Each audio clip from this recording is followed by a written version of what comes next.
Hola, sóc el Sergio Vilasanjuan, sóc escriptor i periodista. Acabo de publicar un llibre, Código Bestseller, on analitzo les novel·les i els llibres més populars dels últims 200 anys, perquè m'interessa saber per què la lectura té aquesta capacitat d'apassionar la gent, de crear lectors, d'enganxar generacions senceres.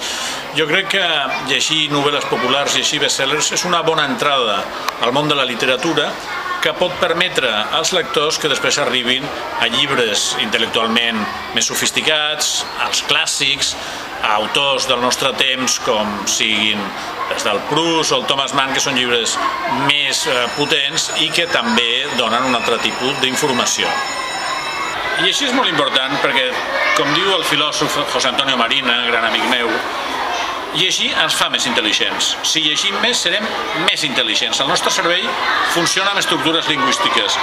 Si li donem informació, si alimentem el nostre cervell, és com els muscles. El nostre cervell es desenvolupa, pensa millor, ens permet actuar i moure'ns millor. La lectura ens facilita concretar l'atenció, ens facilita crear una cultura amb la qual podem anar pel món. Per tant, si llegiu, us esteu fent un favor a vosaltres mateixos.